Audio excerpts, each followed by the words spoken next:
is Daniel Robinson. I attend AC Flora, and I'm planning to major in geology at College of Charleston. Good job.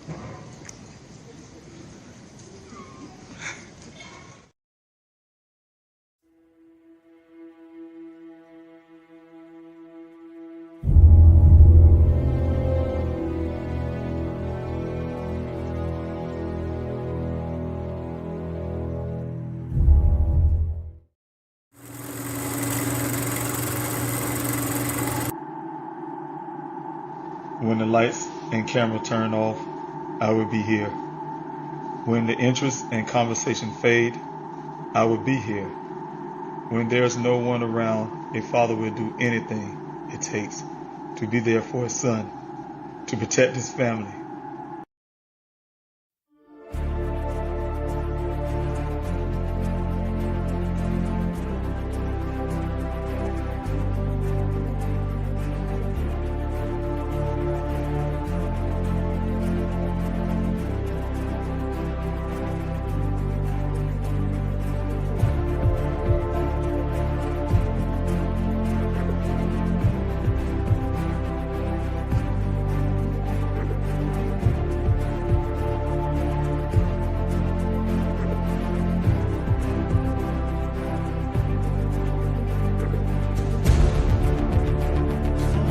David. Where's everybody? 9 painful months. Without these special people behind me, I wouldn't have a search.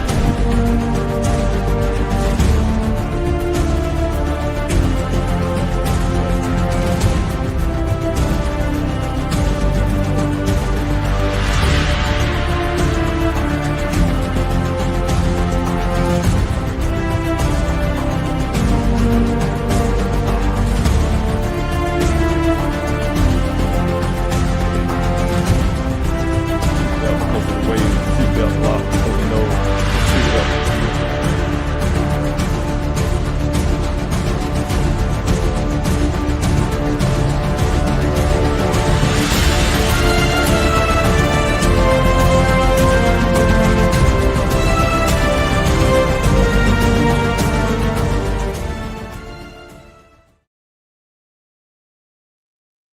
Hello, everyone. Dave Robinson here. Thank you again for joining in on this live. I telling everyone I was going to try to do a live every Friday going forward. I'm still trying to work out the time when I was doing this live. For those who came in just a while ago and then I jumped back off, I had some technical difficulties. I think I'm still having those. Still trying to get things rolled back up like I used to make sure I'm doing these lives, like I say, every week. But I definitely want to thank you, like I said, for jumping in on this live. I can say for those who were on Instagram, for whatever reason, Instagram was not getting on the platform that I normally use. So I'll work out those bugs again to try to make sure that I'm including everyone. But for right now, I just have the YouTube. If you're on X or you're on Facebook, thank you so much. Again, for those who normally like to use the Instagram, and if you had to jump on a different way, I will be working that out. I'm just not sure what happened with the platform and why it's not allowing me to put Instagram on. I did try twice. That's why you see me jump off and jump back on. But anyway, I'm Dave Robinson. For those who may not know me, may know me, and have not watched any of my lives in the past, I have stopped lives for a while. It's been something I've been doing every morning, every evening, almost daily. I had a daily live going on at one point talking about my son's case, especially when he first went missing. You can see the vehicle behind me when he first went missing, and also when that vehicle showed up, that has heightened the attention needed to try to help find my son. Since then, of course, with all the work that I have been doing, trying to search for my son, all the work on the outside of the desert, inside of the desert, working with other organizations, news medias, to you name it. I end up running for office, and then from that point, everyone know that when you're running for office, it's very demanding. And again, that's the reason why I pulled me away from this. But for those who, like I said, don't know Daniel's case, that's the reason why I'm coming back now to try to every Friday start working on for awareness about my son's case again, make sure it stays in the from being a cold case situation, because it's not a cold case by any stretch. We'll talk about that at the end, because we do have a lot of things that law enforcement can and should be working on to get the new leads in Daniel's case and to keep his case from going to cold case status. Because it's not a cold case status if you haven't exhausted all of the leads that's in Daniel's case, and there's plenty of leads that can be found available. It's just that trying to get law enforcement to act upon those leads. And so that's where I'm at right now. Still working on that. I talked to you guys last week about, the transaction I had with law enforcement with Buckeye Police Department, who gave me some promises, for that custody exchange. I gave over the vehicle, the clothing, the airbags, everything found at the scene. To date, the only thing they did was spray some chemical on the clothing. I think he said to look for blood, and that was it. And that's not what we agreed on. We agreed on a full workup on forensics, things that wasn't done at the scene, at this crime scene that you see right here behind me. The clothing on the ground 3 feet away from the vehicle line on the side, the red transfer paint on the vehicle, the 11 additional miles, the 46 initial cycles, somebody cranking up the vehicle 46 times after the first initial crash. It's been driven 11 additional miles after the crash, those type things. And if it's lying on the side, it's impossible to be driving anywhere 11 additional miles. Plus, it would not be able to be cranked up 46 times, or even be attempted to crank up 46 times when lying on the side. No human can do that. So I'm going to be pointing out some things tonight. And like I said, just kind of brushing over my son's case for those who haven't known anything about Daniel's case. And then also going to those who do know about Daniel's case, some things that you probably haven't heard before, some things you have heard before. So you hear some redundant stuff. But what I'm going to say is the perspective that I have as a father, as a person who had to do my own investigation, even had to hire a private investigation so he can do an investigation. So it's 2 different investigations. Other investigation that many don't know, because only thing you hear in the media is that I had hired a private investigator, but I had 2 other private investigators that is unmentioned in my son's case, because those are what we say quiet investigators that I had. One who focused on anything that like cartels and the drugs and trade that goes through Arizona. I have one for that, and then the other investigator I had for my own personal, he was there to advise me what I should do as a father who's doing his own investigation, and so he was giving me a lot of advisement. So that's why I was able to follow some leads and find some leads on my own. So again, I'm here to talk about Daniel's case some. For those who don't know Daniel's case, just give you a brief overview. And most of that, you can go to YouTube channel. Please help find Daniel. You can see all my videos, tons of them. Learn about Daniel's case. You can Google his name, geologist Daniel Robinson, and a lot of information come up. So you can learn a lot about what happened to my son's case. But the overview would be simple. The simple thing that was given to the public. Of course, there's a deviations to that, because like I said, I do not believe everything that was given to the public. It's just the story to give you the narrative of what the story was told in Daniel's case. Even is all focused on one person who's seen Daniel last. His name is Ken. And so again, my son, he's from Columbia, South Carolina, born and raised. My family, 4 generations, probably a little better than that, has been South Carolina natives, Columbia, South Carolina. And Daniel born and raised here.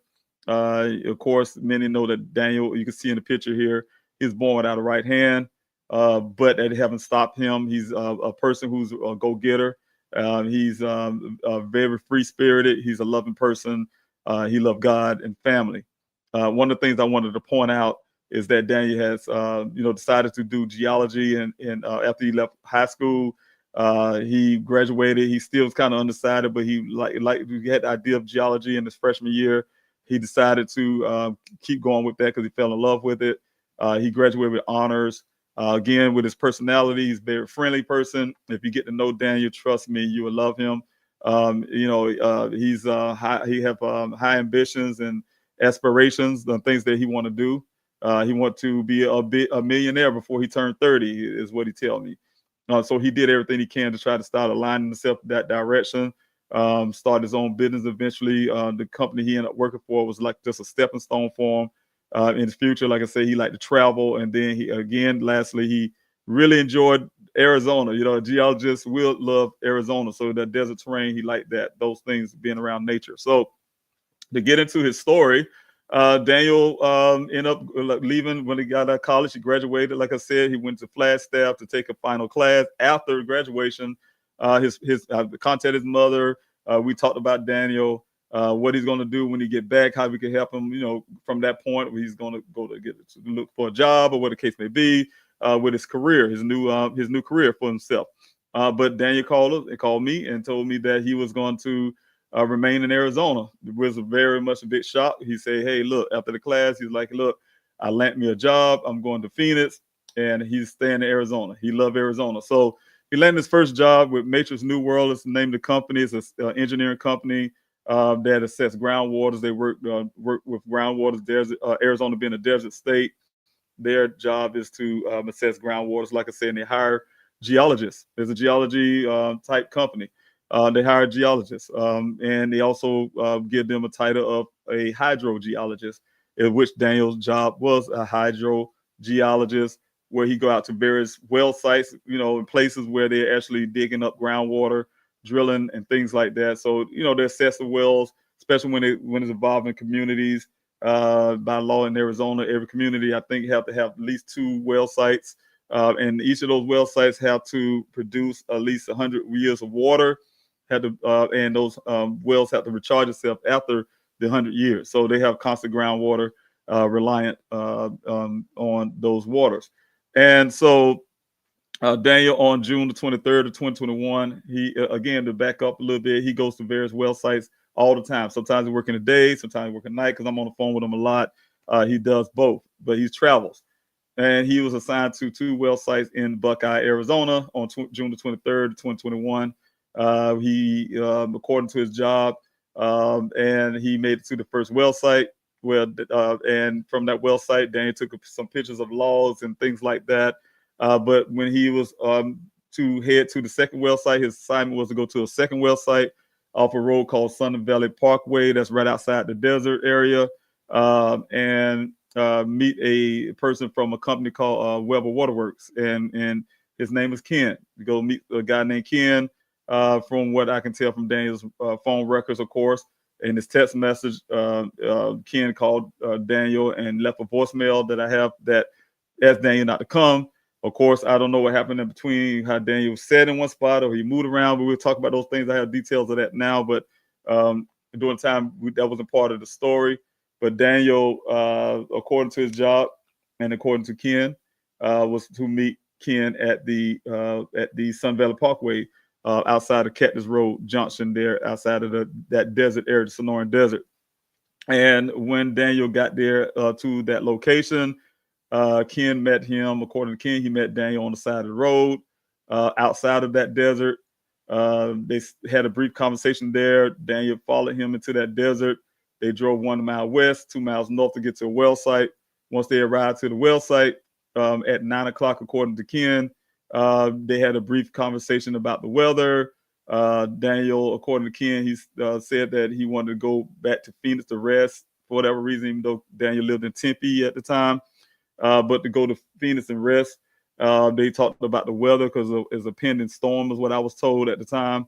And they look at the weather app to see if it's going to rain, actually. And like I said, he said Daniel was there they had a conversation about the weather, said he wanted to go back to Phoenix to rest. And then Daniel eventually just waved off to him, hopped in his vehicle, drove off to never be seen again. Ken said that right after Daniel left, he didn't wonder where he went. Then he went to go look for him. He told me personally, I just had to go by what he told me, except from outside of what I heard from law enforcement and also what I saw hindsight in the police report. But he told me directly, and my daughter and another young lady that was there that day, that he stayed left for the tracks. He went to go look for Daniel. He stayed left for the tracks because he saw the tracks on the ground, and he went back south towards the T junction. Like I said, when they went 1 mile west, and then they had to go. That's the T junction there, and they had to go north for 2 miles, right at that T junction. And when he came back down 2 miles to that T junction where Daniel should have turned left to go back to Sun Valley Parkway, he said he's followed these tracks going south, and he stayed left to the tracks to make sure he didn't, disturb the tracks, because he know law enforcement was going to come and this thing was going to go national. He stayed left of those tracks. He made it to the T-junction. You know, the tracks went out west.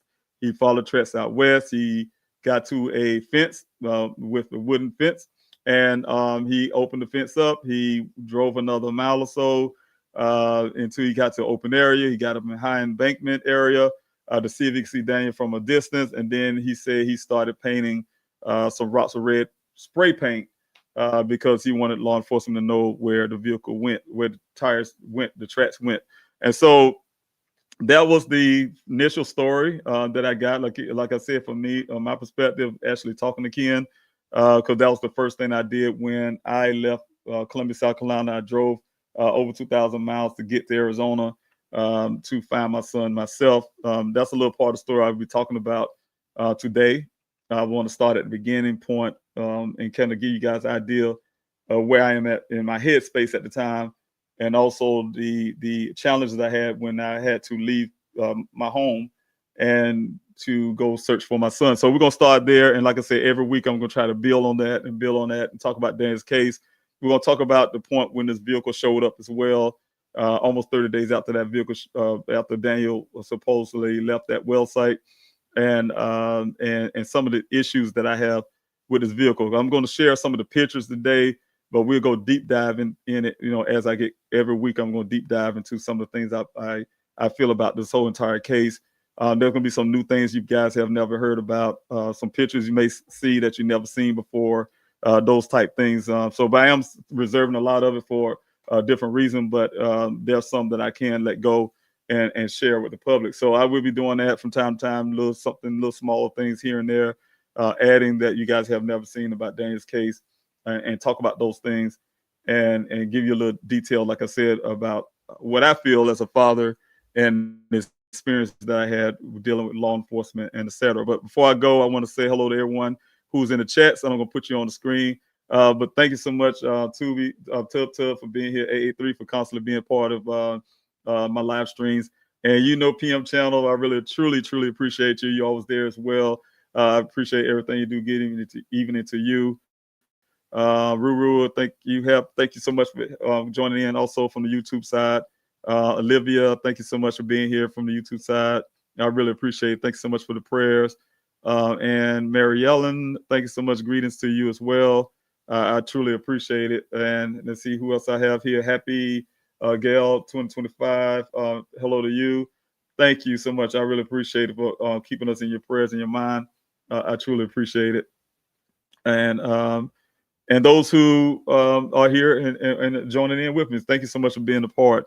Now, to go at the beginning, what I want to talk about, and what I want to do is next week I'm going to what I'm trying to do is edit some of the stuff, because of course some of the recordings I've been recording myself when I talk to law enforcement. So all the things I've been saying over the years, what law enforcement put in their police report is contradictory to what's really happened on the ground. You cannot believe anything. I ain't say don't believe anything, but you can't believe everything you read in the police report because it's not accurate. Those type things I say it because I always keep receipts, to put it that way. And one of the things that I have done when and I'll give you the backdrop. When I first got the news of my son being missing, that was from my daughter. I was sitting here in my home. And, you know, I'm a retired military guy, so I'm sitting in my little area in the back where I enjoy the most. Like I tell people all the time, Daniel know what that spot is. His siblings know that spot, and my family know what that spot is. Everyone who knows David knows what the spot is, and that I really enjoy trying to relax myself and do my retirement. I'm a retired military guy, like I said. And when I received that phone call from my daughter, I can hear in her voice. Any parent know that sound in their child's voice. She was very devastated. She was feeling, worried, really worried. And when I had a conversation with her, she did tell me that somebody came to her home, her apartment, and was inquiring if Daniel was there. One of her initial thoughts, she told me, is the fact that this guy know where she lives. She don't know who this guy is, but he claimed that Daniel brought him there before, not to her apartment, but he's been there before, so that's why he knew where she lived. Okay, but he did and say that he was checking to see if Daniel's there because he's from the job. His name is Roger. He said that he's definitely, and I'll give you hindsight, Roger ended up being one of Daniel's close friends from off the job. And so he left a message to her telling her that, didn't hear from Daniel since 8 o'clock that morning. The time frame that I heard from them during the time was 8 o'clock. But then, hindsight, we heard about time changes. But it was 8 o'clock since 8 o'clock that morning. They didn't hear from Daniel. They was inquiring if he was there. He wasn't at home. Of course, she was really devastated. Like I said, my daughter. And at the time, I told her, "Hey, look, I need to get information first. We don't, like any family, don't just say, hey, a person is missing or something is totally wrong. Of course, we're gonna be calling their phone. That's the first thing we do. So we started doing that due diligence, making phone calls, asking family members. I sent my daughter over to his apartment to see if he was there, but take someone with you, of course. And she was able to do that in the meantime, like I say, making these phone calls to family, friends, you name it. No one heard from Daniel. By the time she got there, she noticed that his vehicle was gone. She went to his doors locked, but she noticed his blinds on the patio. It was kind of cracked open, so she was able to peek in. When she peeked in, she saw a light on in the living room, which she thought was weird to her because it was in the daytime. And so she was, we was all wondering, where is Daniel? To make a long story, I started feeling a certain way once I realized the time changes. There was a difference in June. Every summer in the June period, we're 3 hours ahead of Arizona. And so when I did the time difference, I realized it was over 6 hours. It's just not Daniel's character to go that long or any time, even close to that long, without telling someone where he's gone to. He's a grown man. He do what he want to do. Nobody's constantly keeping tabs where he go. But if he's going on a trip, he's going for a good length of time, he tells us all the time. His siblings are knowing so much information about Daniel. We know so much information about each other. So they do things like share passwords. They do, so we have a really close siblings with each other, close, tight-knit family when it comes to our children, when it comes to our family. So, those things, like I say, just really stood out. And so that really would put me in that worrisome situation. I still want to do some due diligence to make sure that, I'm doing my part first before I actually say he's missing. So the next thing that came to mind is foul play or something, because Daniel would not go without answering his phone. His phone is ringing, and he's not answering. And so the first thing I thought about is a welfare check. Hey, look, let's do a welfare check. And I called the Tempe police department to try to get a welfare check. That was denied. And that was denied only because I mentioned, I'm assuming because I mentioned that the information I got from his job was that he was last seen around this White Tank Mountains. That's the only thing they told me at the time. I never heard of Sun Valley Parkway, but White Tank Mountains ended up turning out to be an area in Buckeye. And so when they heard that, they kind of brushed Tempe, brush it off to Buckeye, say, hey, you need to call the Buckeye Police Department. I know he lives in Tempe, but you need to call them and have them, I guess, reach out to them to do this welfare check. So I ended up doing that. They did that. Buckeye Police Department initially ended up after I was able to have to put the police report in. They told me I had to wait extra 2 hours because they had an 8 hour or something wait period or so. And make a long story, I waited 2 hours, putting the missing person report in so I can get this welfare check, to make a long story. And so I ended up getting the welfare check. I was feeling nervous about it. I really didn't want to even call TNP when I was asking them, because during the time it was right after the George Floyd thing, and cops were shooting people of color and things like that. So it was a lot of that was going on. And, being a parent, it was hard for me to not be in Arizona and send the cops to my son's place, and so those things kind of bothered me to imagine doing that, but I had to do that. But they, in turn, like I said, they passed through there. They checked this door. They peeked and said the same thing. They saw the light on through the blinds, and that's the end of the welfare check. From that point, I was talking to Officer Cruz. When I put the report in, I talked to the officer that night. It was Officer Cruz. We had the conversation. Him and another officer were riding down Sun Valley Parkway that night to see if he was stuck on the side of the road, those type things. But then when I asked them for a helicopter search, to make a long story short, what made me end up leaving South Carolina is the language they had. First, they told me they wasn't being able to put a bird in the air at night. Being a military veteran, I knew that was a lie, but let that settle with them. But then they told me the next day they would have a helicopter out there. But when it came, they denied it. And he says higher ups pretty much denied this flight, unauthorized it, is what he told me basically. And because Daniel's a grown man, can disappear if he want to. Those kind of languages, I know also well from the time frame that I grew up in. I knew from law enforcement, I know those all too well. That means that they're not going to do anything despite of the fact of the information that we gave them to say, hey, this is an emergency situation, and it's a desert situation. It's a life and death situation, and they need to put a bird in the air. So, of course, I kind of lost it. I'll be honest with you guys. As a parent, you can. I kind of lost it instead of getting on the plane. I threw everything I can in the vehicle. I don't know if it's second nature because I'm a truck driver, but I threw my stuff in the vehicle and just started heading out west. In the meantime, I was doing a lot of work, of course, lead work and things like that. But I want to stop right here, and I want you guys to hear something from Officer Haley. I'm going to see if I can play this, and this is something one of the new things I said before I'm going to start doing when it comes to these lives, and start put some information out there to the public. So all the things I've been saying for the years, people will say, oh yeah, that's just Mr. Robinson making up stuff. No, these are actual facts. I keep receipts. Like I said, I record myself talking to law enforcement about my son's case. It was intentional. Of course, I always record myself. And so those things were some things that I was able to keep.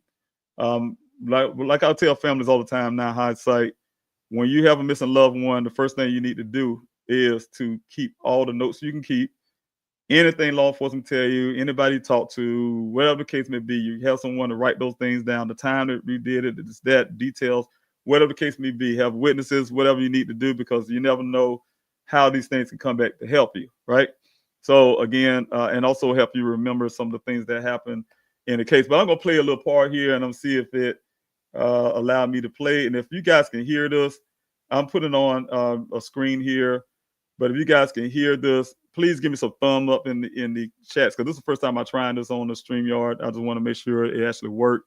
So yes, thank you so much, PM Chandler, for saying that. But PM Chandler, if you hear this audio that I'm about to play, let me know you can hear it. If you don't hear it, then I know it don't work, and I have to try something else next time I come on the live. But I want you guys to listen to this, and we're going to I'll talk about it on the other end. But I'm starting from a certain point because there's some personal information there when I'm talking to the officer that don't need to be in the public. So I'm starting from a certain point where you can hear Officer Haley speaking the point. I want to give you what you guys should be looking for is the fact that law enforcement say, hey, they put a bird in there and things like that. They did certain things.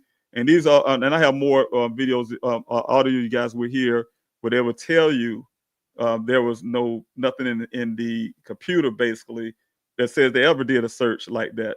You won't hear anything what this officer said about the actually being some type of search for my son, but that he was part of some type of database.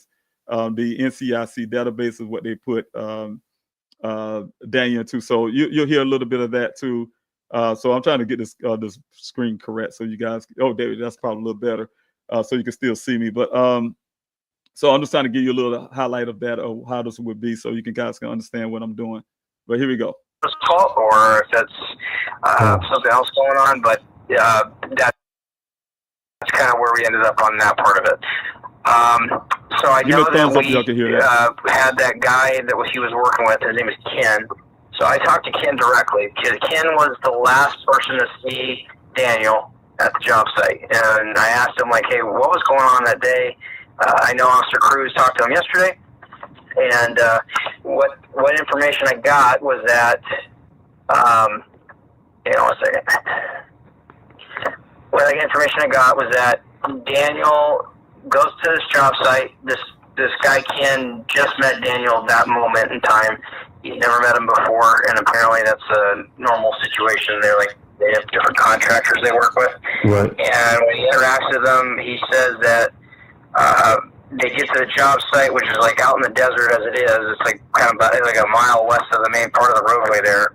And it's like when he gets there, it looks like it's about to rain, and Daniel makes a comment to Ken saying, "Hey, do you want to go home?" And then, which not abnormal, but he said, he's like, "All right, let me check the weather, because again, we got to do this job." And he's looking on the website, and he goes for like a weather app, I guess. And then Daniel states, "Do you want to go to Phoenix?" And Ken's like, "No, we got to get started on the job." Well, then he said about 15 minutes into this job there, he notices that Daniel's kind of like looking out in the distance and kind of like almost like he's daydreaming, like kind of just standing there not saying anything. And then he starts talking, but when he's saying stuff, it wasn't stuff that was like incoherent. It was stuff that was just not related to their job.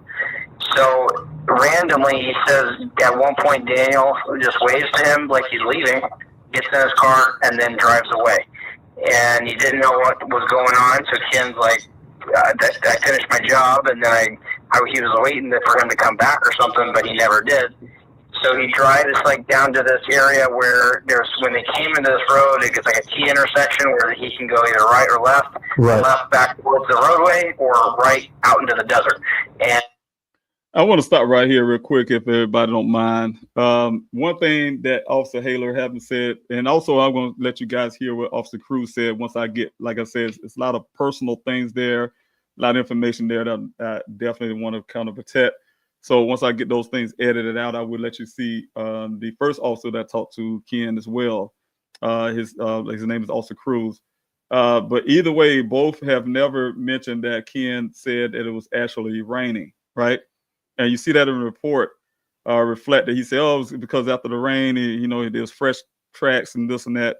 But Ken have never said it, according to these officers who were talking to me on the phone. He said it looked as it appeared to get ready to rain. So they looked at the app to see what the weather was going to be, right? Those type deals.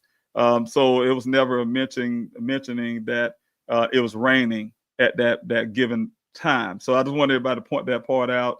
And as you hear the story, when they're now at speaking about this T junction again, when they came into that desert, it was 1 mile west, 2 miles north. You can put that in your head going up north, and that's where the well site is located, right off the north side. And then once he left this area, he had to go a little east, probably like a few hundred feet east, just to get to that same road that goes back down south. And then when he goes down south, so that means he had to go back east, right? So instead, Ken said the tracks went out west.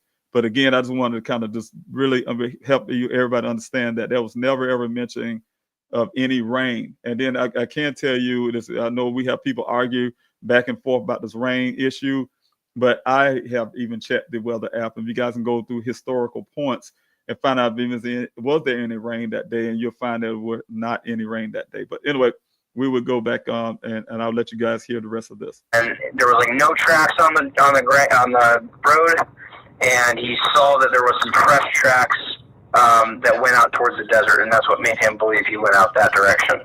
So he moves around for a couple hours. He starts calling his coworkers, looking for him. No one hears from him. From Daniel. They looked at the area. I know Officer Cruz and his partner went out to the desert area for a few hours. The night shift officers also did that, and then after you and I talked, I went out to the desert out there and looked around. And I don't know if you saw the map area. Again, I could spend almost 2 or 3 days out there. It's very hard to check every spot. It's going to be almost impossible. I looked at my supervisor also looked into trying to get a helicopter out there. I don't make those decisions. If it was up to me, I would have asked for a helicopter to go out there and check the area. But as of right now, it was denied on the lieutenant level. Again, I don't know. I just relay the information to my supervisor, who then asks his boss for that, because it has to be through those circumstances. The information that was told to me was kind of based off of not a direct statement of him wanting to hurt himself. It was, and because of the time delay, there's not enough. Well, we can't, as a family, we can't request it. I'm going to cut you off, but we can't request that as a family.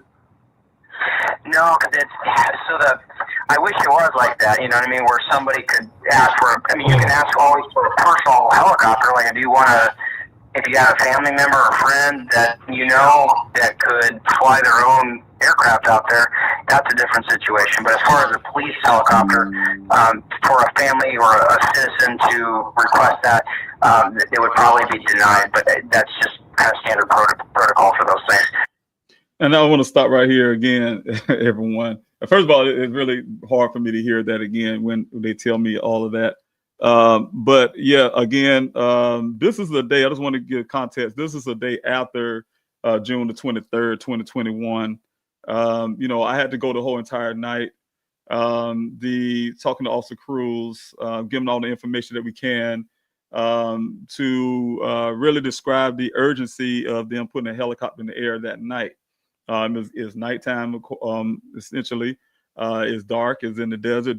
Daniel have never ever been in that area. I seen them fly helicopters, rescue. I lived. Those who live in Arizona live in Phoenix. They know what I'm talking about. I lived on the corner of 44th Street and Camelback, and it's a mountain there. For those who don't know about Arizona, there's a mountain there right off of 44th Street. It's called Camelback Mountain, right? And I sit on my patio in the apartments I live in at the time. And I used to sit on my patio at night, and it was many nights where I seen the search and rescue helicopters go up on that mountain to rescue someone who got stranded up on the mountain, or someone who got a little heat injury or something to that effect. So when I seen all of that, I mean, I promise you guys that now I can tell you, it haven't been many nights I haven't seen that happening, and but this is in Phoenix, and to see that, and so yes, PM Channel, you know what I'm talking about. I see you say yes to the Camelback Mountain. Yes, you see it. Yes, you see helicopters there all the time, and so having them say that, and of course I was living in Tempe or living in Arizona at the time, talking to this officer. But I'm a military guy. I know about the helicopters.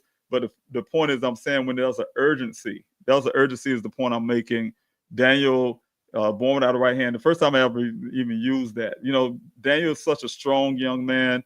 He, like I told you guys the story. He was a baby, and he only asked about his hand one time to his mother, and his mother told him that God has it, and he needed it for himself, and he would get back to him one day, something to that effect. And Daniel had never asked about his hands again. And so, of course, the child would ask that question. He sees his other siblings with two hands, and that was natural. But he never asked again. He showed us he can do anything he wanted to do, and he does some things that are a lot better. And so what I'm saying is, I use that. I even use that to try to make it an urgency. I use the fact that Daniel's from South Carolina. I use the fact that, you know, he'd been on that company for over a year. I think it was at that point, almost 2 years. And the thing was, you know, like I said, the area there, the terrain, I mean, things I've been trying to learn about, you know, really quick.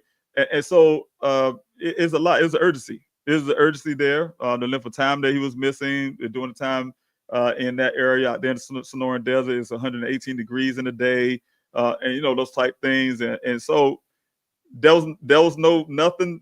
So I had to hear this, and you probably could hear it in my voice somewhat, and especially if you heard the other recordings, you hear it in my voice. And those are the times when I actually was breaking. It was breaking me with the stuff they were saying. There was no urgency. I have the other recordings I will let you guys hear when Officer Birchfield was telling me. Of course, again, there was nothing in their computer saying they had a helicopter out there. There's nothing that said they had a search going on for my son. In fact, he says, well, all they can do is put him in his database, and he get seen picked up by some car or police car, get his tags, and they say, oh, he's driving away. You know, so you guys will hear that once I get these things edited out the proper way. But you guys will hear what law enforcement actually was saying during the time. You also, hindsight, will also hear officer telling me the reason why he felt there shouldn't be any forensics done on that scene when that vehicle showed up. So I have all these receipts, is what I call them. And show you guys the incompetency and the slowness that was going on with law enforcement at the time, or the apathy, or whatever the case may be. And so it won't make it seem like I'm some type of guy who just don't like law enforcement. No, again, I have law enforcement in my family. I have one who's working on he's part of my foundation's board. a really good friend of mine. So, I mean, what I'm saying that to say, and just the plain fact that I know we need law enforcement and they have a dangerous job and they do a great job, a lot of them. What I'm saying is when this case situations, I'm going to point out when things are wrong, especially as my son, I'm going to point out some things that are wrong. And I have a low tolerance for, no tolerance at all for incomplete work. Apathy or care when you have a job like law enforcement, when you have a job like I did when I raised my right hand to serve this country. You know, you don't do things. First of all, if you have a lot of fear, you don't put yourself in. If you're a fearful person and can't do your job, that's the wrong job for you. If you can't take a little criticism, it's not the job for you. So those kind of things. That's why when people ask me, do I care about law enforcement feelings? I don't give a damn about their feelings. I care about them doing their job. And so that's the thing is I wouldn't want nobody to feel that way about me, to say, hey, I want him to do his job. Forget my feelings. You know, my feelings are not going to help me find my son for first of one thing. I just make sure I have to actually do the work. And so that's the reason why I kept a level head and try to find my son. So I'm going to let you continue to hear this as much as you can. Sorry to break it up. I'm back it up just a little tad and we'll go from there.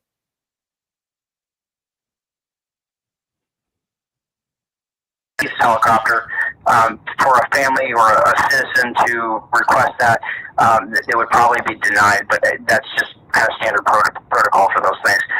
That is an option we looked at. Again, I think if it got to the point where, and I can't guarantee anything, and this is just kind of my thought process as a 10-year officer and how things work on this department, because every department is different with procedures and policies and processes, per person. But if this continues where he has not been contacted after so many hours, I would think that would give us enough reason to then request a helicopter based off of the possibility that he could be either seriously injured or about to die or hopefully not deceased out there. Okay, that is worst case scenario. I hope it doesn't come to that. 99% of the times I take these kind of calls for service, the circumstances, as odd as they are, they end up turning out positive. I don't want to, so again, keep your head up. I think positive. There's nothing that I've heard in my investigations that made me think he's going out there to kill himself. It's definitely weird and definitely odd what he's been doing. Absolutely. Even, talking to the other officers that are helping me on this case, definitely very odd that he would just drive that direction under the circumstances and just drive away.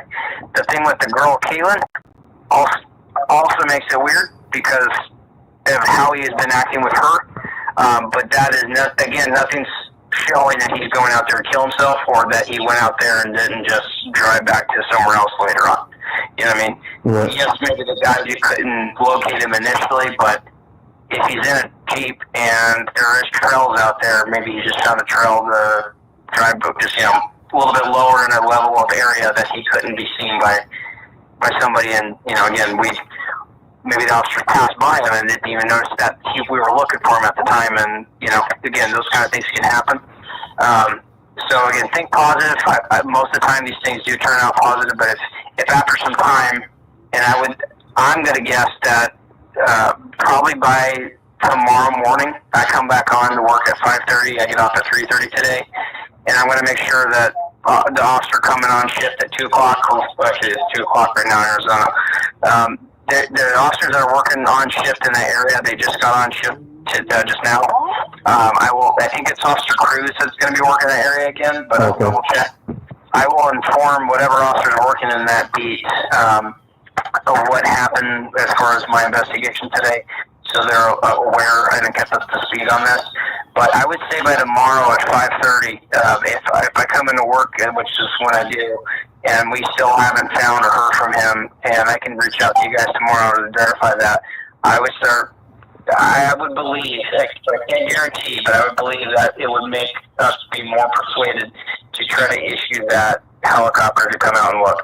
Again, what that's going to do is obviously just because there's so much land out there, it's going to allow us to see more land versus having officers check for hours and hours, because it does go on for miles and miles out there.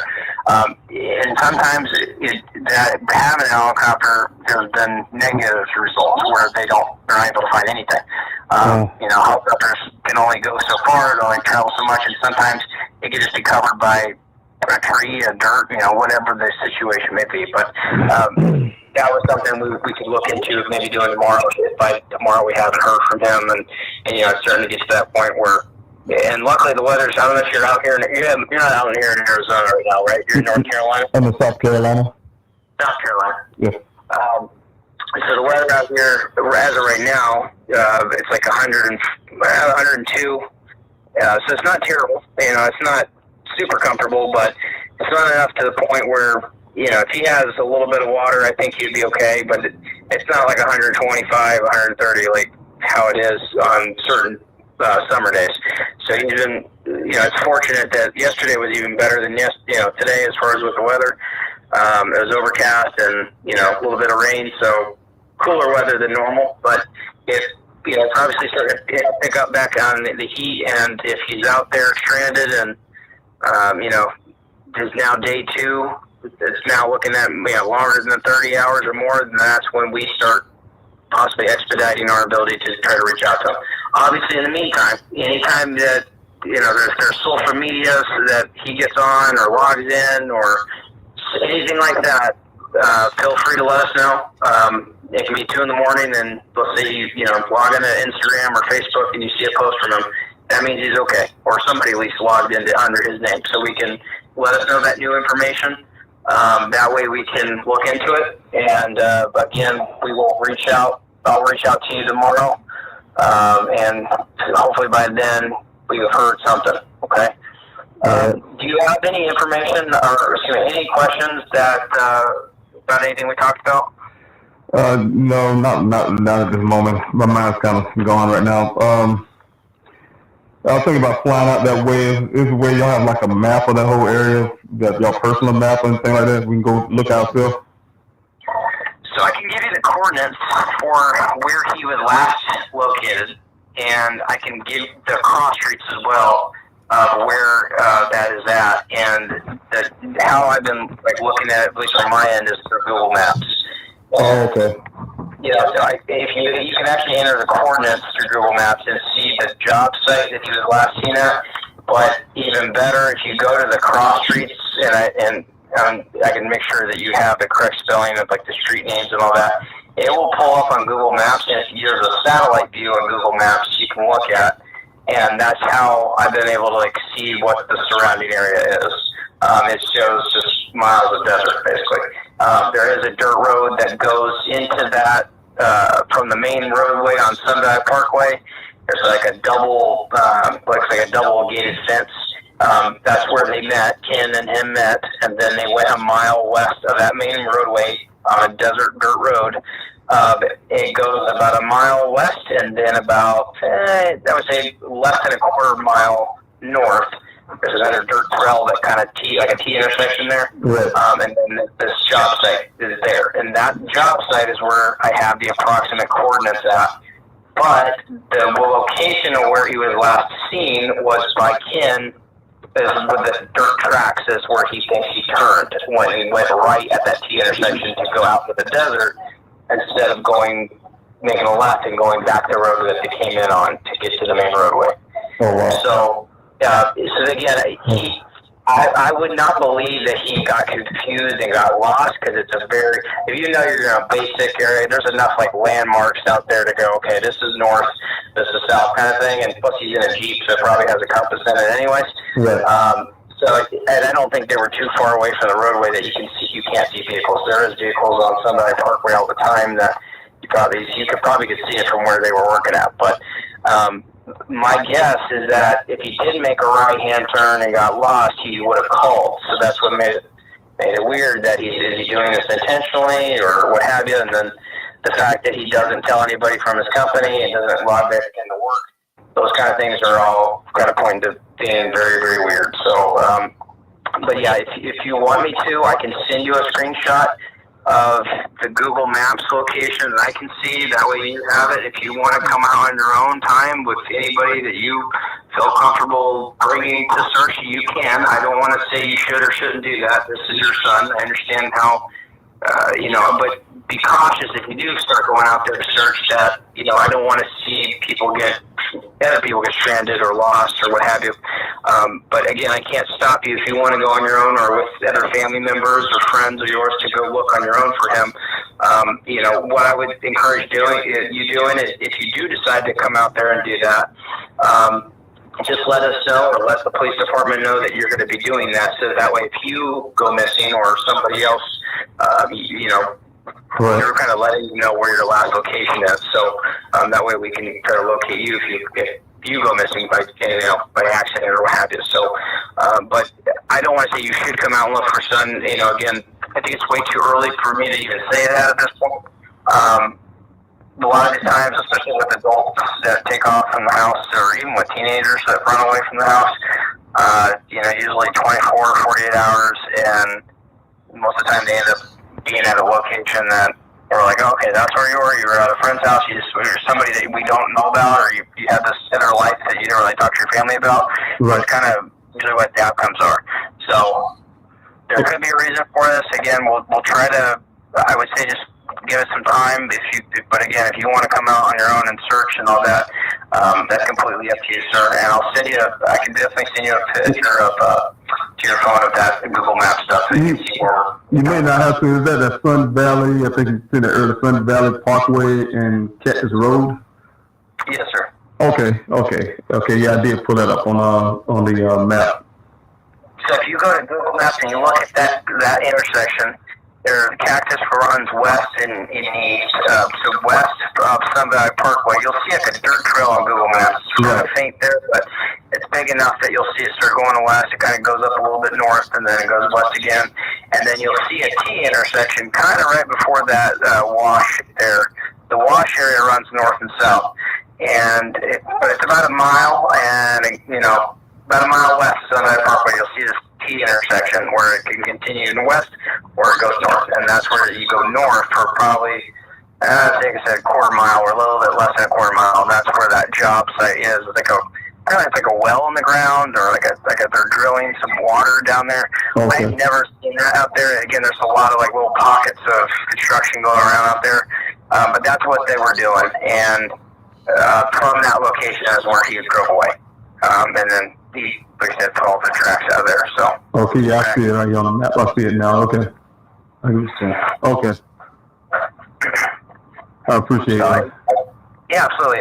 That area, I know that the fence is locked usually to get out to Cactus Road, but if you go south and even north of that location, there's like access roads from farms and all that.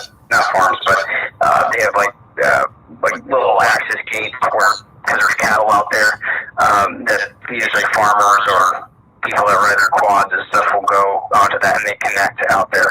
Again, that thing goes on for miles, and you can get lost out there for days if somebody really wanted to go out exploring. So again, there's a lot of those roads connect to each other. So if that gate is locked, then you might be able to go somewhere north or south of it to get into that access area. But again, if you do come out to explore it or try to look for him, again, give us a heads up so we're aware of that, and we can maybe try to give assistance to you. And again, by tomorrow morning, I'll hopefully have more answers for you as far as what we're going to be doing on that. Okay?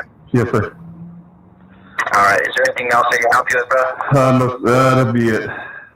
All right, man. Well, stay positive, and I'll keep you guys in my thoughts and my prayers. And we'll talk soon. Okay, David? I appreciate your time. Absolutely. Okay. Take care, bud. Good. Okay. Everybody still can hear me. Thank you so much for listening to that.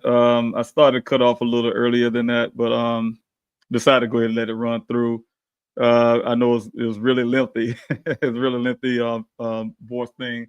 But those are some of the things I wanted, like I said, want to share with the public and give you my thoughts on that. Like I said, when I got that phone call, that was I had to process everything that he was saying to me at the time. And that's when I started having that language in my mind. You know, look, these guys are not going to do anything. You know, I hear everything, but I hear excuses. That's what it sounds like to me. When a parent, when a family member, when the job, would say certain things. You know, when Officer Cruz went to speak with some of the coworkers and things like that, and some of the things that was given to them at the moment. Would say, hey, look, we need to get this helicopter out there now.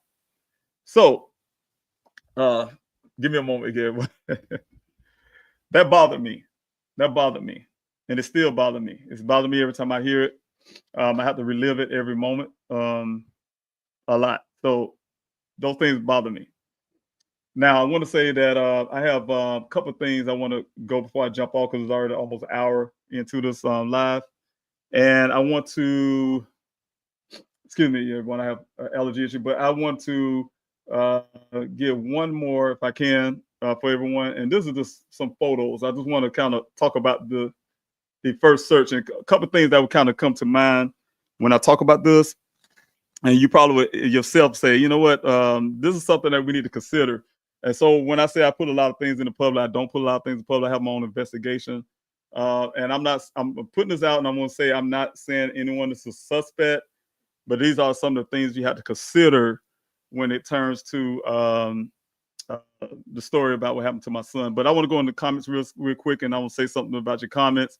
And at the same time, I want to, like I said, show you some couple of pictures I have here of my first search. I mean, the very first search when I went out, and I want to give you a little backdrop of that.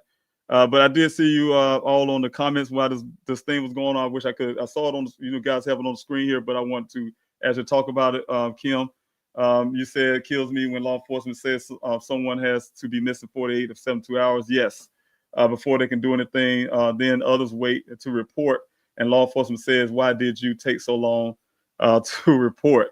And the thing I tell people all the time, Kim, is that there's no such thing. If you have law enforcement, anytime with families who hear my voice right now, have missed a loved one, and you want to report.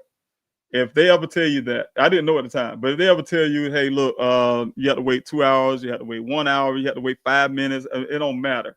If they ever tell you the word wait, you need to wait this minute. No, you dispute that.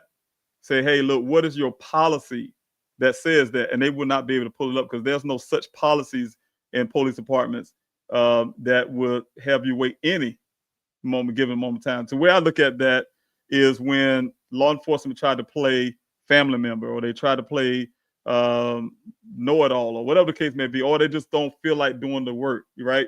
And they will say, hey, look, you need to wait this many hours because they trying to make judgment calls of someone they don't even know. Anytime a family says their loved one is missing, promise you guys, is a reason why they're saying that. Law enforcement should always treat it as if what they're saying is valid at that moment, and work your way backwards to say, hey, look, we're gonna treat it as this person is urgently missing, and bring it back to the point to say, oh, they're okay. I heard a story. One of my investigators, like I said, I had other investigators. One of my investigators told me a story about a woman was looking for her husband, and it might sound kind of funny when I say the story, but it's true. And he was missing, and she ended up calling law enforcement. Her husband didn't come home. She was feeling really distraught about it. Make a long story, law enforcement took that situation seriously. They went out really quickly, looked for this gentleman. They found him quick. Found him, but he was at a hotel. Not with a woman or anything like that, but he was at a hotel. When they found the gentleman, they end up telling the wife that he'd been located. Of course, she's naturally going to say, where is he? But he told them that he just wanted to be by himself. He wanted to be alone. He got a hotel room to be gone away from the grid and everything else and everybody for a moment. He just need air or something. But we rather that as a family to be able to have someone that had went out. Let's say I'd rather for Daniel had just left. He's a mastermind. He set this vehicle up the way he did and put his clothes out on the ground, just did all of that just to say, I just want to be away somewhere, which, I'm saying this in a funny way. and law enforcement found them. And he said, hey, I just need this, blah, blah. And then they come back to me, Mr. Robinson, he's okay. He just don't want to, whatever. The family will be wondering, of course, but we'll feel okay that he's fine. And that's where law enforcement should be handling the people cases all the time. When families, I promise you guys, when they have a missing loved one, I talked to some families before. They say, I have one family, she told me that I think it's her sister, does it all the time. Just disappears. So that family never calls the cops because they say, oh, she does this all the time. They know what she does. They know she's fine. Whenever she's ready, she always come back and start doing what she do. And I get when Officer Haley was saying something to, oh yeah, in most cases, because you look at statistic wise, yes, a lot of people are found. Okay, right? At the same time, again, it's not their job to make those determinations based on that. They have to treat every case as an emergency, especially when the family say, hey, look, it was a simple call. I mean, it was simple to put a bird in the air. I really believe if they would have did that at the moment I asked that night, they would have did that even that morning. That officer you heard just now, they denied it. They would have saw something. Something would have been found. And so long story short, and that was right there the day after. And you guys reading that report, they say, oh yeah, right after, I guess they and I'm sure, and the other next record I'm going to let you guys hear. And this is 3 days after the day they claim they sent it. They say 2 days after, right? And I'm going to let you hear a recording of me talking to, record myself talking to law enforcement when I can't remember which officer. I think that was the Birchfield officer who looked into their computer. There was no mention. He said, I come to work and I ain't hear nothing about them doing no helicopter search, right? Even though they told my family they did so. The other part is when I was in Arizona, living in Arizona, in Phoenix, in that 1-bedroom apartment, I went to Fire and Rescue, Phoenix Firebird, Fire and Rescue. It's part of the fire department and so on. And I put in a FOIA request. This was I did that in 2022. Here it is, 2025, and they still can't find it, right? Because when I go ask them about it, they first started off say, hey, it don't exist, we don't have it, blah, blah, blah. And I'm sure they got wind that I'm day rousing looking for my son, and I'm really, really hard on the police pretty much. And then they changed their language and said, oh, we're still looking for it. And ever since then, every so often I chat and they say, oh, we're still looking for it. So it takes you all these years to still find that actually exists in a record of that flight actually happening. It never happened. And so what I'm saying is I have those things, but yet you guys see it in the police report. And then I hear these people time and time again come on my lives and Buckeye did a great job, or they say Buckeye did this, but I'm sure they're this police believing thing. Unless it happened to their family member, they would not see law enforcement being able to falsify documents. Like Chief Hall at the time of Buckeye Police Department, the whole department got in trouble for falsifying documents when it comes to crime statistics. And Chief Hall got suspended, and they somehow kept him though, but they brought him back, but suspended for falsifying documents. So they have a history of doing that in this department. But then you have people outside look at that when they put something in a report and say, oh, I did this and I did that. And a lot of times, my friend Larnell, the police officer, he would tell you guys, they always naming stuff that I did and claim it as their own. They even at one point told me my own story.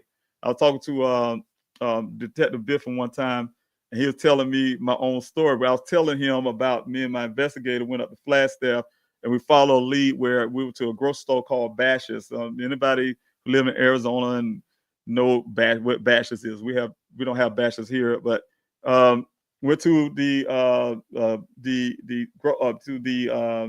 grocery chain because of a lead.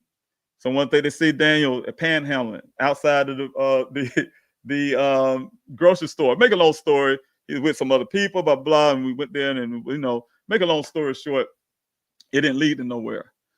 He was telling me my own story. Yeah, we went to Bash and we talking. I mean, the same as that wording. It's just that they did it, and he was telling me that. And I'm looking at this man like, how you telling me my own story? So what I'm saying is, they can take credit easily. Another thing I'm gonna show you guys in part of this series I'll be doing some emails. It was a time when I was on a live and we're talking about the human remains, and you guys know that I've said we up to 7, 8 human remains bring closure for other families. But then when y'all hear it now, they're saying we only found 2 human remains, like 2 people, right? And I'm not a person to be like some of my, and I'm gonna say it this way, and I hate to say it because there's a history behind what I say. I'm not some of my battle buddies who was really hard on body counts or something when we was in Afghanistan. So I'm not a person that says I like to have numbers when it comes to tragedies and things like that, right? The only problem I had at the time was that we was working hard. Law enforcement wasn't helping us. Was out there in 118-degree weather. And when I say we, it's me and my family. I call everyone who's out there in that desert. We was like this. Believe it or not, it could be 200 people out there. We was close like this in that desert out there. Searching for my son. People don't even know Daniel, don't know me, but they're out there helping me, right? And so when we found human remains out there, and again, the way things were set up, I had it my website, and it's still set up this day. And this guys saw in the last live I had last week. And I tell you, you go on my website right now, and you see the thing say submit info. I'm telling you guys, do not put nothing crazy on that submit info because it's still attached to the Buckeye Police Department. It goes straight to law enforcement. It goes straight to me, and it goes straight to then my private investigator, but no longer he don't work for me. But what I'm saying is those things that we submit, those pictures, I didn't go out there in that desert and say, oh, this are human remains. I didn't, I've seen human remains before, of course. But I'm not a pathologist and I'm not an expert in that. It was law enforcement's job to tell us what those were. And when they say those human remains, we flag it and we give them the coordinates, and they supposed to, we just keep going. And I'll search for my son, and they're supposed to come back at a later time and get those remains off the ground and do what they do, I guess, take it to the medical examiners or whatever they do. And that was the whole protocol since I started my searches. So when they tell me, again, I like to use the word femurs because we found a lot of femurs. And when you find femurs, if you got more than one femur, if you got more than 2 femurs, then now you got, let's say you got 3 femurs. That means it's 1 person and a half. Then you find another femur. So now you got 4 femurs. That's 2 people. So we start counting it that way. We got all the way up to 7 or 8 people.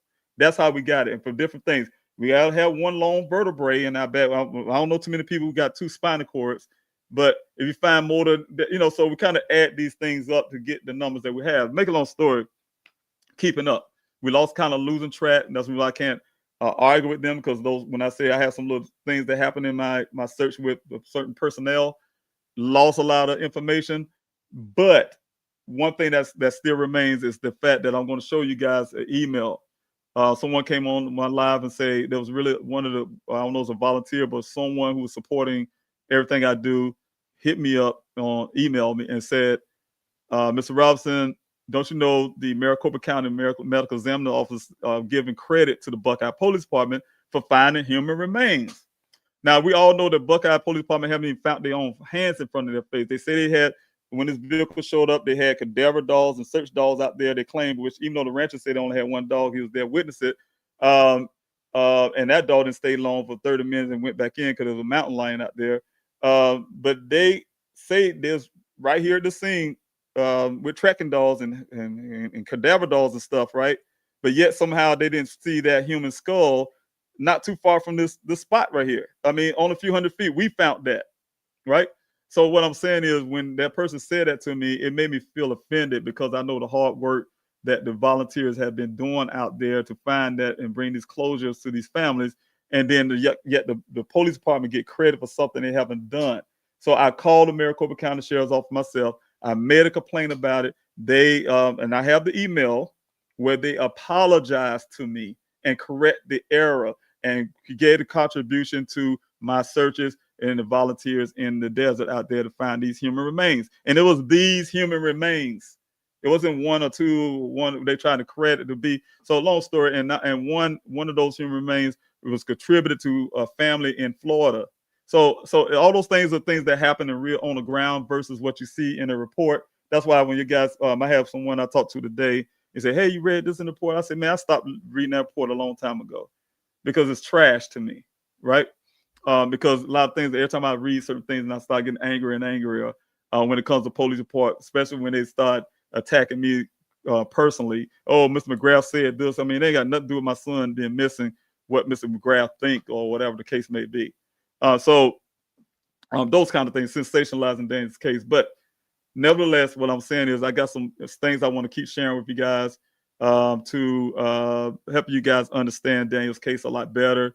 And the reason why I've been fighting so hard, mainly because I love my son.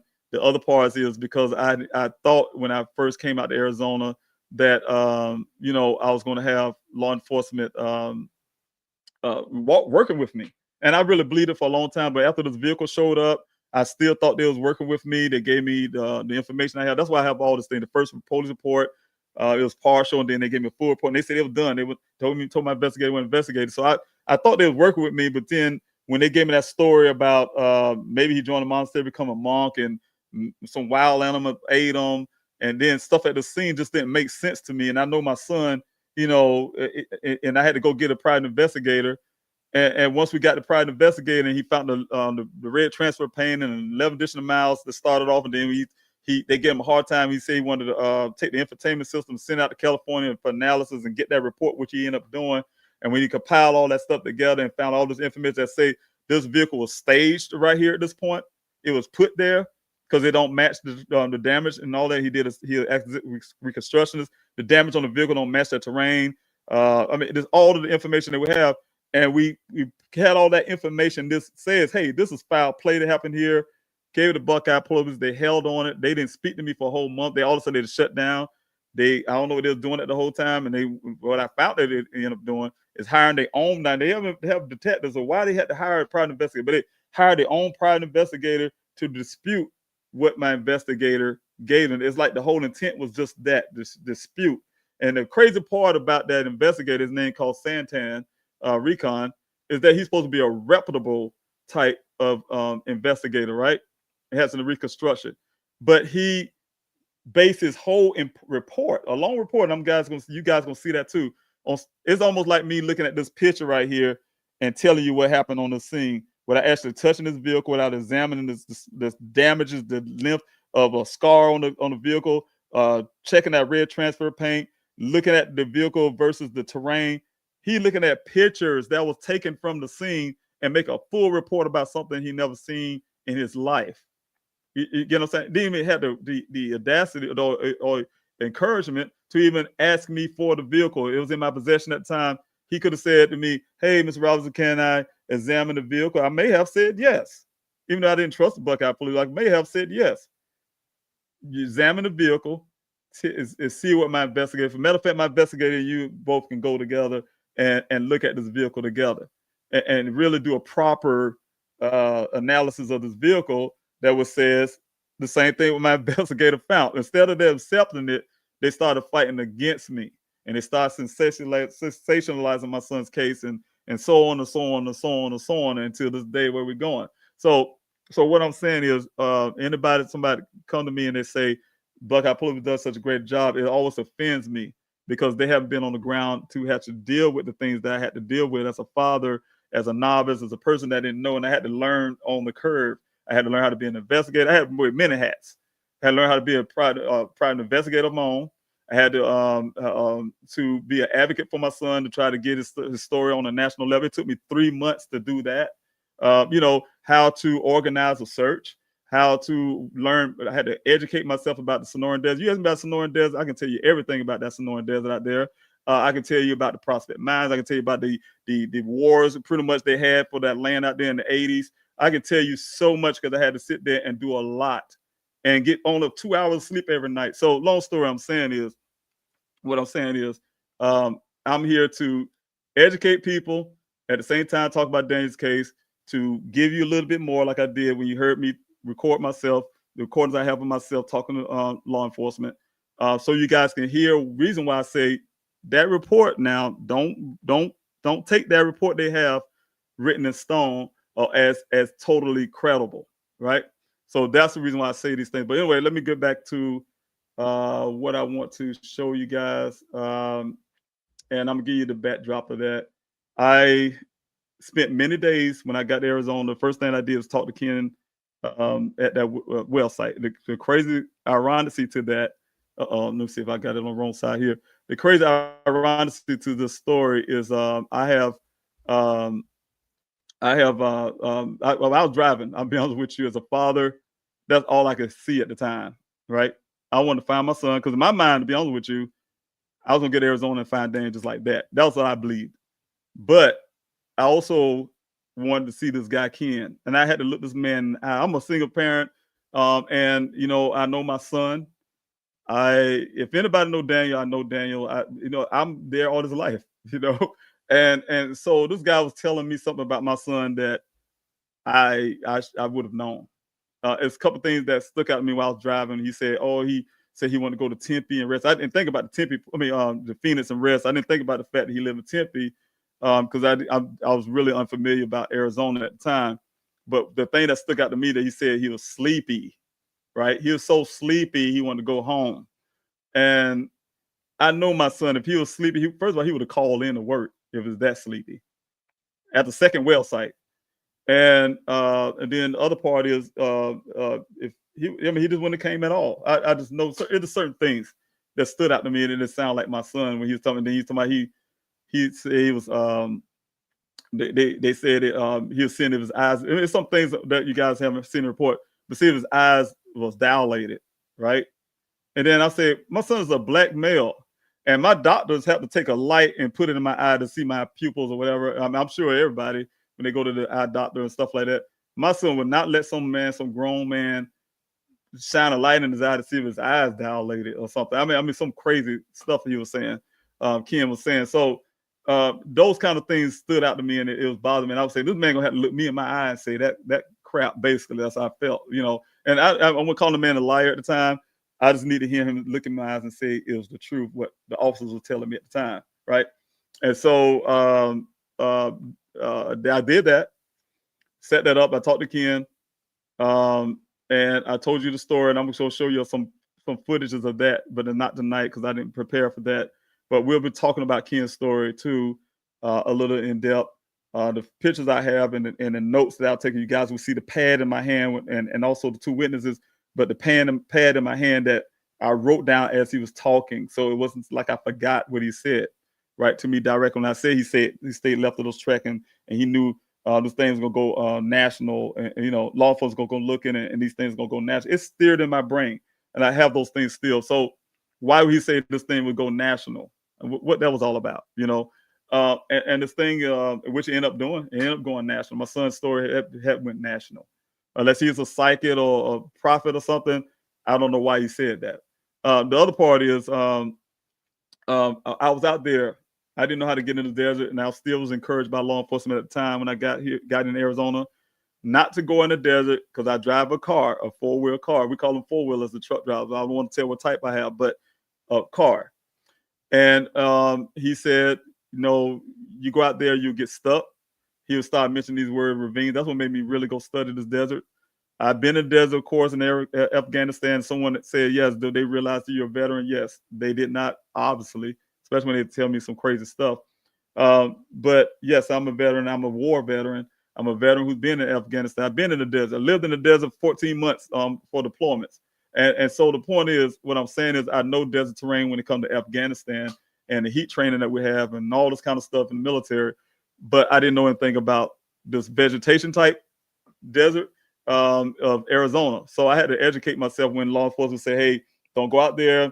You might get stuck in this, what they call it. They say talk about the ravines. I know what a ravine is, but they talk about the kind of ravines they have and this and that and blah, blah, blah. You get stuck, no type thing, that kind of that vehicle. And so I'll be honest with you, I used to be out there with my binoculars, and I was out there almost every day, you guys, at this fence, at the Sun Valley Parkway fence. I was right there, Captain Road fence. I was out there with my binoculars almost every day. I used to drive up there to that location, think I could see Daniel with those binoculars, right? And so only thing was keeping me from Daniel at the time was that desert itself. I needed to get in that desert, go search for my son. I needed some help. I need some people who know. So make a long story, I ended up organizing my search to get out there in that desert. And I'm gonna show you some little pictures from it was only a couple of pictures, and I want to point out the reason why I want y'all to see these pictures. But the first search I had out there in Arizona, I worked with a gentleman who lived in Buckeye. He knew the Buckeye. He knew how to get some of the people to come out and things like that. So we worked together.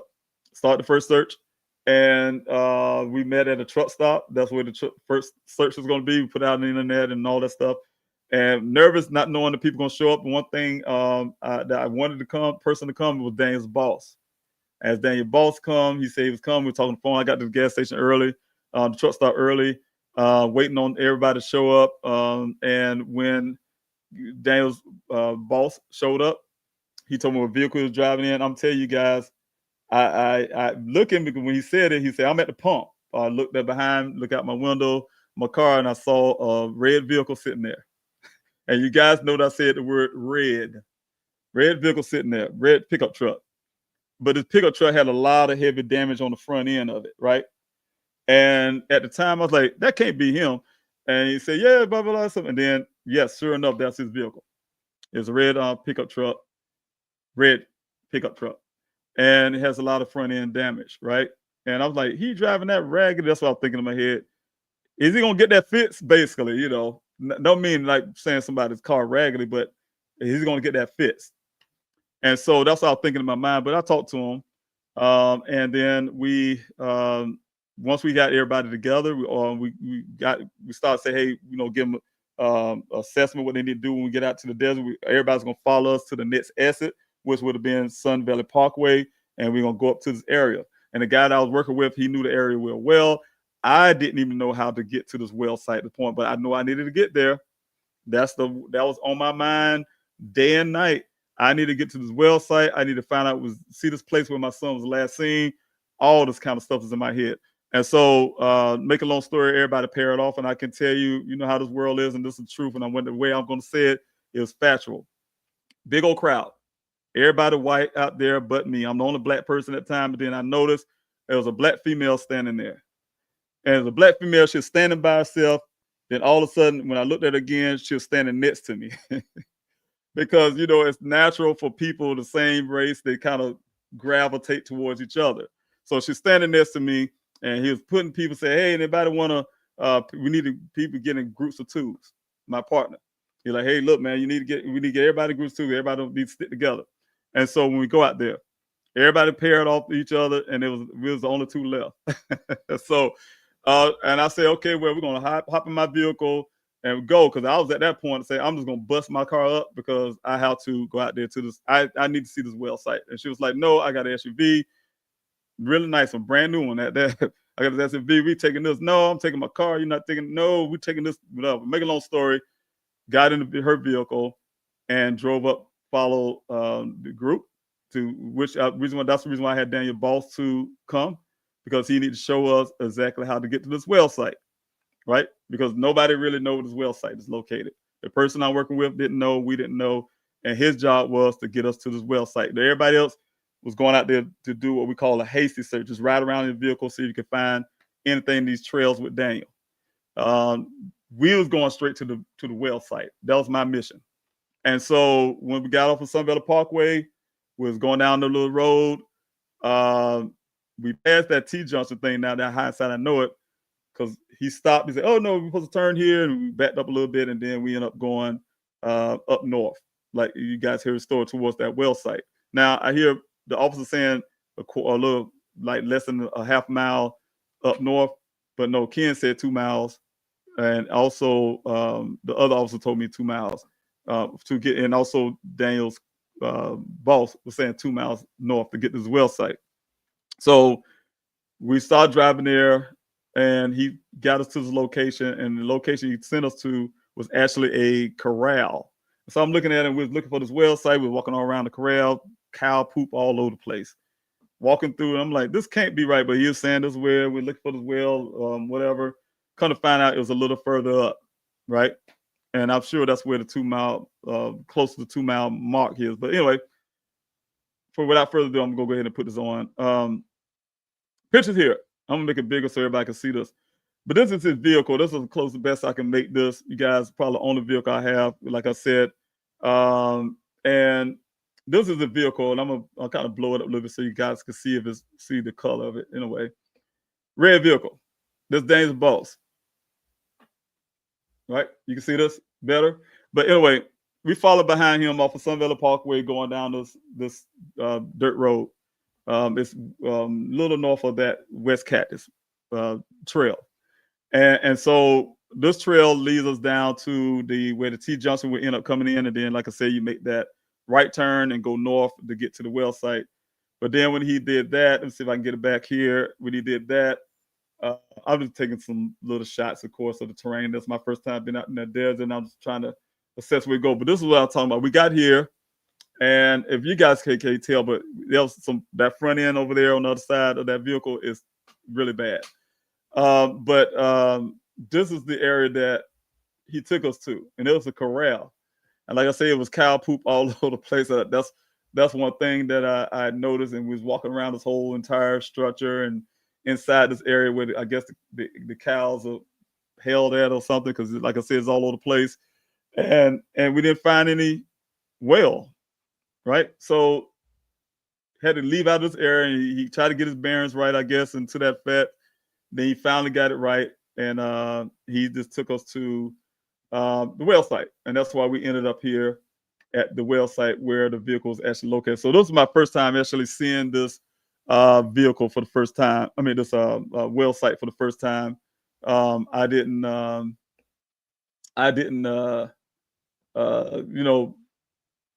know too much about what wells should look like. In my mind, it would have been this brick thing around like we see on TV or something. But I put this on to show you guys what I had to see. But if I could show you, point out like around the areas here, that vegetation is very close to the well site than what y'all guys see on other information that you see when it comes to me. You know, because like I said, they started building on this area, and when they start building on the area, they start cutting around the area, and it started getting further and further away. So now it's a big old wide open area, but it wasn't always that way. It's very close. So when I got to that well site, the first thing I did is standing at that well, I pretended I was Daniel. I pretended I was my son.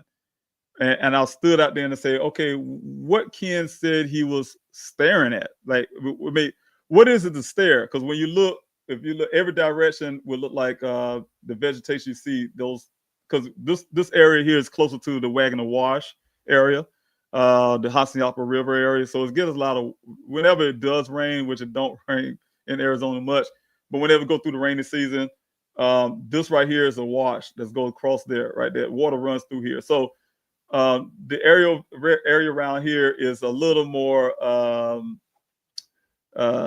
lush, you could say, with vegetation, right? So with that, it's really thick. So in other words, what would he be looking at, right?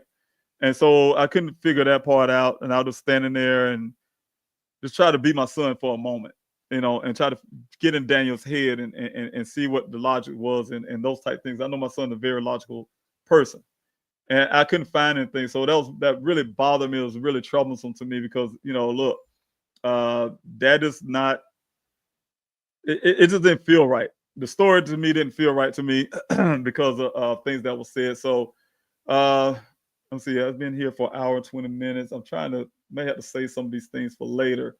But I'm just gonna give you a touch, everyone, that of what I'll be talking about next. I'll be talking about on my next live stream next week. I'll be talking about the Silver Air Patrol, which I say was the first search that Buckeye Police Department did. That was like 2 weeks after Daniel went missing. It was actually on July the 9th, 2021, and I call that the first search. So that search they claim they did with that helicopter and all that didn't exist. They to the day till they actually honor that FOIA request, which is against the law that should have been had by now. I can make a deal about that, but they don't exist. So would y'all read that in the report? Throw it in the trash. But the Silver Air Patrol, I was actually there, and I'm going to show you. Well, I might as well go ahead and jump on to it, but I'm going to talk about it next week to show you guys my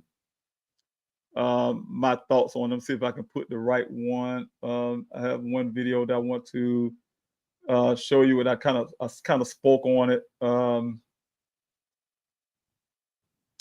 think it's maybe this one. But I'm gonna play this for you guys, and then I'm gonna leave. We're gonna end it there, and then we'll talk about some of those things like the searches next week. And then I'm gonna build, like I said, build a story up until build a story up until we get to the points where I'm saying where I feel that law enforcement haven't done the job that they could have done. I'm trying to find the right video, so you guys hear that in the background. That's me trying to fish the one. I have a couple of videos I want to share, but I think it's this one. It may be this one. If not, I'll find the right one. But I have a couple of files that I'm going to share with you guys. So here we go. I'm going to put this in, and we're going to go with this for now, and then Sun Valley Parkway and Cactus Road, a little bit down the road there. This is the entrance where my son Daniel went into. Oh, I see the sign they have right there on the sign on the cage. You see that right there? Where he was last seen going out there in the desert. And I see the police department have this out. So yeah, I see that. So we have this at the gate, or the entrance gate. The gate is not really locked. It got some thing there. Yeah, that looks better, don't it? Yeah. But this is the entrance to the work area that leads, well, the road that leads to the work area that he was last seen. What the kind of document, but it goes way out.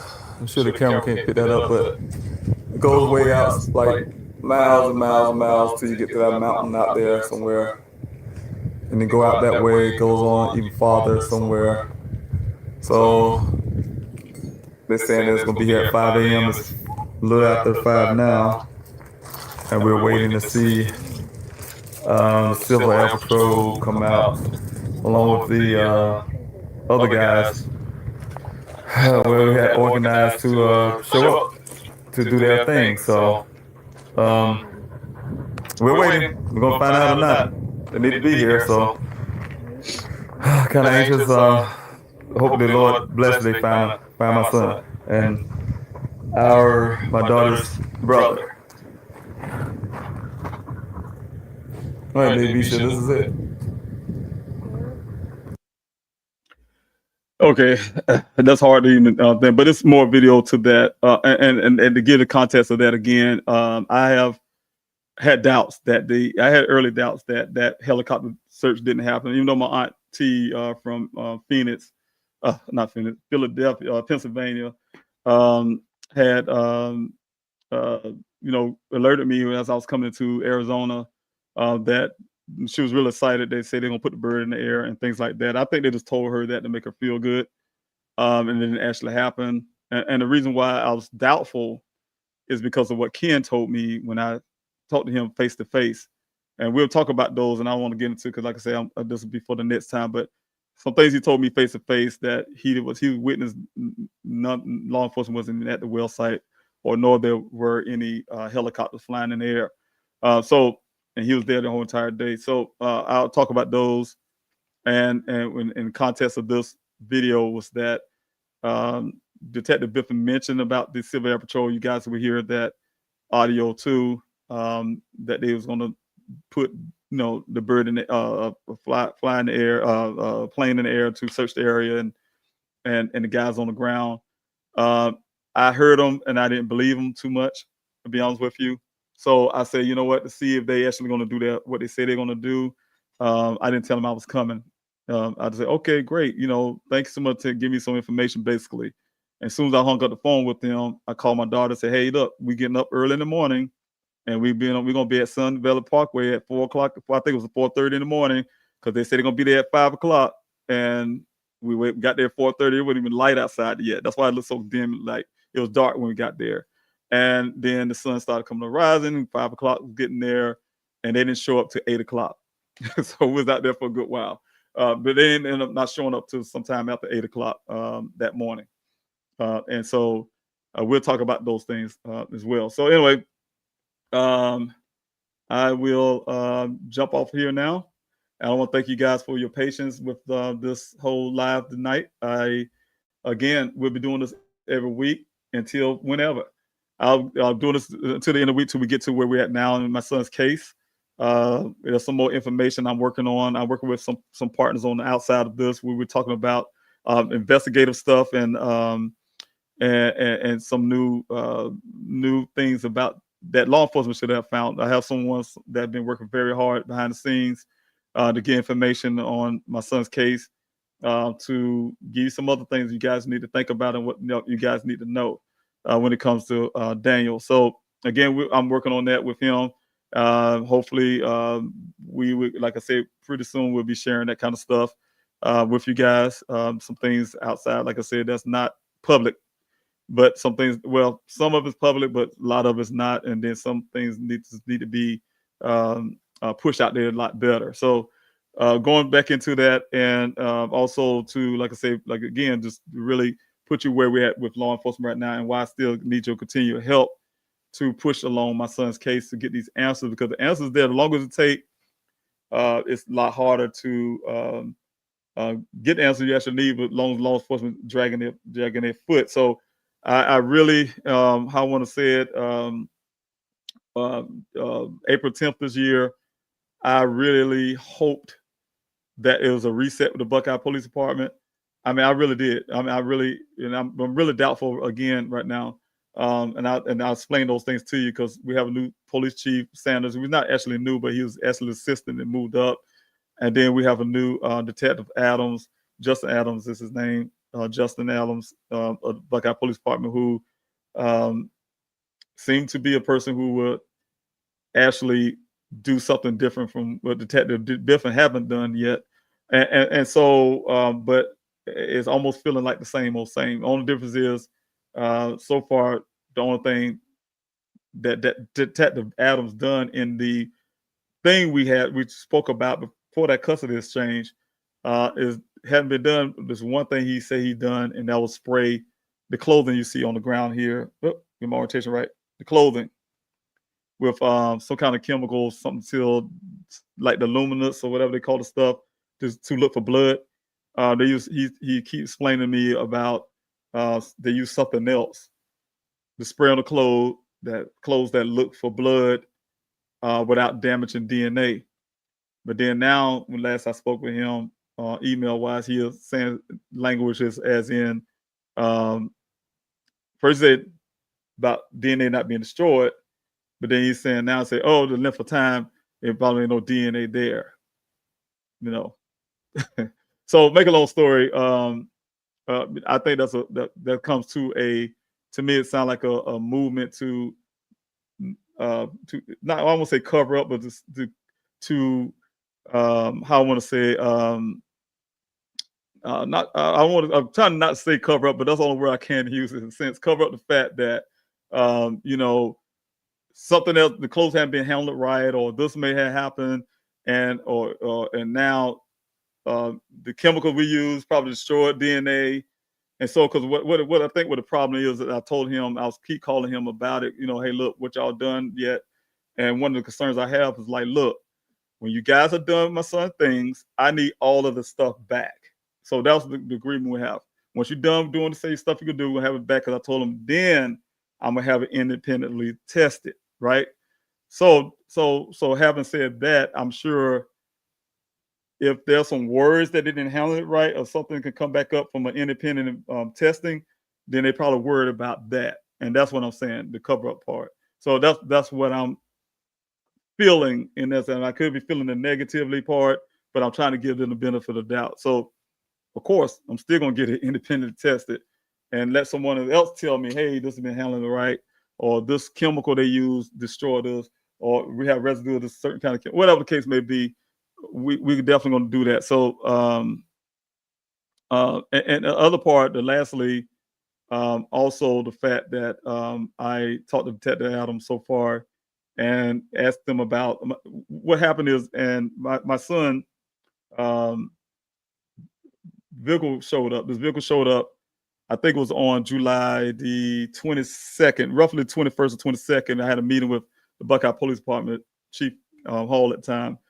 And one of the things I asked for was forensics on this vehicle. because they haven't done the scene again. You guys gonna hear the recording of myself talking to Detective Biff, and when he described there was no forensics done on the scene at all, period, and the reasons why he felt that they didn't warrant one, right? And so I was in that meeting, man, and I said, y'all gonna do something, fingerprint or something. How you know my son's driving this, that, blah, blah. And they said I'm gonna do the fingerprint. That's all I asked for. I don't know nothing about that kind of stuff. But it turns out they end up swabbing. They say they swabbed the steering wheel, shift third door handle.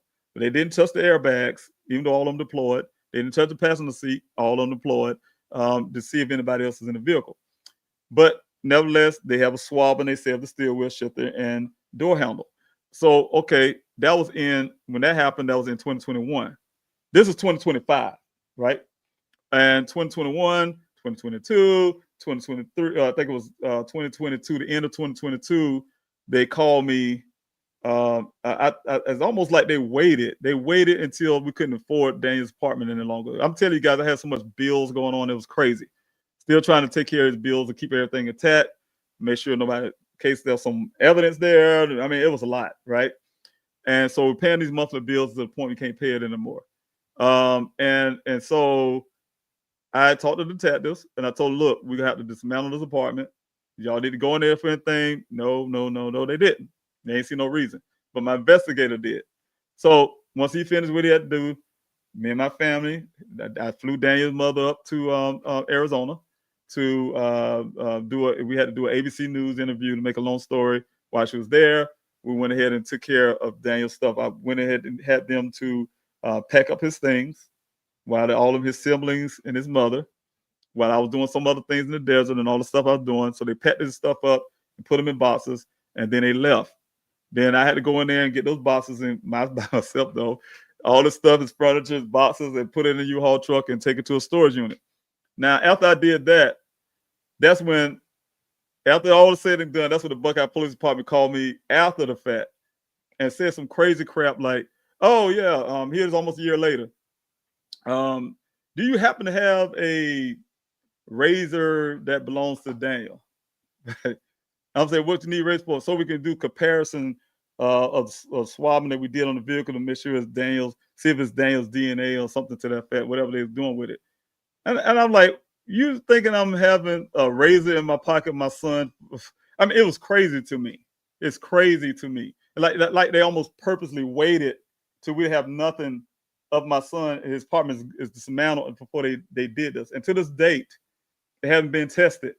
They haven't been compared. And yet people say they did a good job. And so the problem I'm having with that is that it's 2025. And I talked to him on the 10th, like I said, April 10th. And I called him like last month. I called him the month before that. And I called and I asked him, and I think like 2 months ago, Detective Adam told me, I asked him about that swabbing. And he said he kind of passed the buck on, or it's some other lady's her job or something. I said, but you're the detective. No, it's her job. And because I asked him, I think what trapped him up when he said that, he pushed it off on her when I said, he said, oh yeah, I think I don't want to put words in my mouth, but I almost felt that he said something like they actually was working with that swabbing to get answers, right? And I said, well, what you comparing it to? Because y'all have nothing to compare it to. Then that's when he was like pushing it off to somebody because it was nothing to compare it to. Like what you comparing to say this is my son's DNA, right? And so it was that kind of thing. He pushed off some woman. He said he's going to this day. He's still saying now he's saying she's out of town. I talked to him. I think it was last week, a week or two. She's out of town or something. You know, that kind of stuff. I'm like, come on, people. So that's what I'm saying. It's getting to a point where I'm getting back to this point. I don't want to feel like people say, oh, there you go again, tech and law enforcement. I just don't like have jobs. I don't like I'm not a person. I'm a logical person. I'll just put it that way. And so I just don't let things slide. So to make a long story, that's where we're at, people. And so what I'm saying, I need your help. And the reason why I need your help even more so, I'm running for Congress. I'm running for Congress, and it wasn't for me. It never was about me and this whole thing. I keep saying this for a reason. On my life, I always say, look, you guys, I haven't been on a vacation since, I can't remember when COVID happened, but since before COVID, the last time I ever been on a vacation, right? Been no vacations, working every day of my life about my son. trying to help as many families as I can. Had to slow down on that. Started a foundation. And my whole idea, I wrote some legislation that's right now going to be going to the floor in January here in South Carolina. And I'm talking to a senator now that I'll get ready to try to do something in Arizona. And I decided to run for Congress so I can try to fight for missing Americans and that getting drowned out in the news, all about this crazy political stuff that's going on about our life and everything else. But it's never about me. Nothing I have done from day one, looking for my son, has been about me. And what I'm saying is I need help because I'm just one person trying to do it all by myself. And so when I'm doing it all by myself, I'm trying my best, and some of the things get neglected. Like I haven't been on lives much no more because I'm doing all this political stuff now. I didn't realize it was going to be that much. I ran before, but this time is a little bit more than it was last time, trying to be a politician, I guess. I'm not a politician, but, career politician and all that stuff.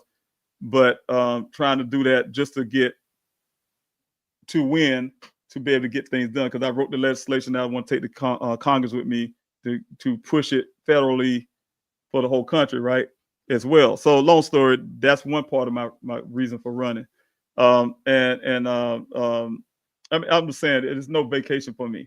So the way you guys can help me, go please help finddane.com, continue to share Dane's story. Because last thing I need is law enforcement have an excuse to keep calling my son's case some type of cold case when it's not, right? That's the last thing. That's for me personally. So he's my number one priority before all of this that I just spoke about. My son's priority is my priority number one. So I'm fighting really hard for him. The other part is I need your help because there's other missing Americans out there, period. I'm not the best. You got organizations like Black and Missing Foundation. You got Missing American Network that I know. You got the Missing Struggle. You got all these people that are doing great things out there. So I'm telling you guys, there's a lot of great things that are happening right now. What I'm doing right now, like I said, is slowing down because I have to try to get to the certain point to be more effective for everybody, right? And so that's what I'm really fighting for. But in the meantime, I really need you guys to do everything you can to continue to share Dane's stories, like I said, to help me in areas where I can't do it myself because I'm over here and I'm trying my best to try to fill in the gap that I've been missing for a while, like doing this lives. So I'm going to do this every Friday. I told my campaign team, Friday is Daniel's Day. So I have one gentleman, I have a meeting with him in the morning, trying to do things that I can have for this content and everything we're going to be talking about. And then I have stuff like I'm doing tonight, going through all my files and identify a lot of things that I can release to you guys so you guys can actually see that I haven't ever shared to the public. You never seen it on none of the show. I don't care if it's the Red Table Talk when I was talking to Jada Pinkett Smith, when it comes to Dr. Oz, when I was on Dr. Oz, when it comes to missing American, American Most Wanted missing persons. I just go Dateline to wherever I was on.